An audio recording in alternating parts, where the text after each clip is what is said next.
বিলটাই হচ্ছে আমার মতে অসাংবিধানিক বিল। যদিও আমি আইনের বিশেষজ্ঞ নই, কিন্তু যতদূর আমি আইন শুনে শিখেছি বা জেনে শিখেছি, সেই অনুসারে ক্যাপিটাল পানিশমেন্টের কোনো সাজা কোনো রাজ্য সরকার আইন করে করতে পারে কি পারে না, এই বিষয়ে আমার মনে হয় আইনজ্ঞদের বা আইন বিশেষজ্ঞদের মতামত নেওয়া উচিত। আমি যতদূর জানি যে কোনো রাজ্য সরকারের পক্ষে ক্যাপিটাল পানিশমেন্টের সাজা দেওয়ার প্রাবধান বা শক্তি সংবিধান আমাদেরকে দেয়নি। ক্রাইম তাদের রাজ্য সরকারও আইন তৈরি করছে, কেন্দ্র সরকারও আইন তৈরি করছে, এটা আমার মনে হয় ঠিক হয়নি। সেটা স্বাভাবিকভাবে রাজ্যপাল বা মহামহিম রাষ্ট্রপতি কেউ সংবিধানের ঊর্ধ্বে তো গিয়ে কিছু করতে পারেন না। হ্যাঁ, তৃণমূল কংগ্রেস পারে, তারা তো সংবিধানের বাইরে, সংবিধানের ঊর্ধ্বে, মানে ভারতবর্ষের সংবিধানের ঊর্ধ্বে বা বাইরে, তো স্বাভাবিকভাবে তারা করতে পারে। বিধানসভা নির্বাচনের আগে রাজ্য এবং রাজভবনের মধ্যে কি ফের সংঘাতের পরিস্থিতি তৈরি হচ্ছে, এই প্রশ্ন বড় হয়ে দেখা দিয়েছে। তার কারণ একদিকে যখন উপাচার্যদের গড় হাজিরি নিয়ে ব্যাখ্যা তলব করেছে রাজভবন, অন্যদিকে গতকালই অপরাজিতা বিল ফেরত পাঠিয়ে দিয়েছে রাজভবন। বিলে মৃত্যুদণ্ডে সংস্থান নিয়ে আপত্তি তৈরি হয়েছে। কেন্দ্রের আপত্তির প্রসঙ্গ তুলে বিল ফেরত বলে রাজভবন সূত্রে খবর।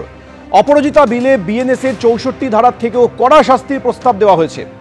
10 বছর থেকে যাবজ্জীবন কারাদণ্ডের প্রস্তাবে আপত্তি কেন্দ্রের। বিলে প্রস্তাবিত শাস্তিকে নিষ্ঠুর এবং সামঞ্জস্যহীন বলে মনে করছে কেন্দ্র। অপরাজিতা বিল ফেরত পাঠিয়ে এমনই দাবি রাজভবনের বলে সূত্রে খবর। আপনারা জানেন যে গত বছরের 3রা সেপ্টেম্বর বিধানসভায় ধর্ষণ বিরোধী অপরাজিতা বিল পেশ করা হয়। প্রস্তাবিত বিলে বিএনএসের 65 ধারা বিলোপের কথা বলা হয়েছে, কথাও বলছে রাজভবন বলে সূত্রে খবর।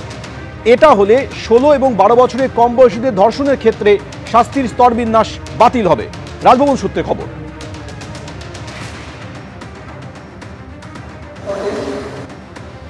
See, when a bill is passed by the assembly, there are 3 options before a governor. First is give assent to the bill. Many bills I have given assent to because the bill was very good in all respects, constitutional, within the law of the land. The second option is with certain suggestions or without suggestions. The bill can be sent back to the assembly for reconsideration. Once the assembly passes the bill again, the governor has to give assent to that.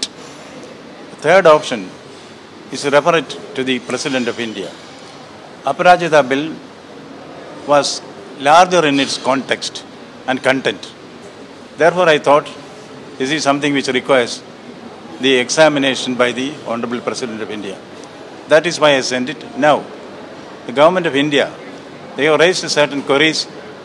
Those queries also I have asked the state government to answer, because I want the state government to be fully involved in this.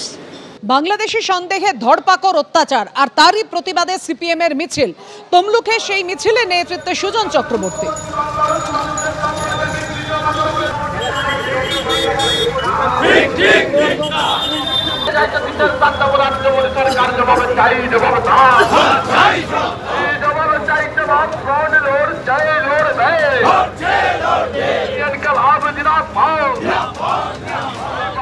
এভাবে আমাদের দেশ জুড়ে বাংলাভাষী মানুষকে বাংলাদেশি দাগিয়ে তাদের বাপ ঠাকুরদার কাগজ ধরে টানাটানি করা হচ্ছে, এটা গরিব মানুষ এবং বাংলাভাষী মানুষের বিরুদ্ধে বিজেপি ওয়ালাদের যুদ্ধ ঘোষণা।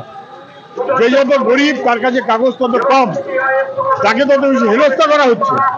পরিযায়ী শ্রমিক, গরিব মানুষ নানান কাজে দেশে ঘুরে বেড়ান, তাদের সবাইকে ধরে টানাটানি করা হচ্ছে। আসাম, উড়িষ্যা, হরিয়ানা, দিল্লি, তার বিরুদ্ধে গোটা দেশের মানুষকে এগোতে হবে আমাদের। সেই কারণেই আজকে রাস্তায় নামা।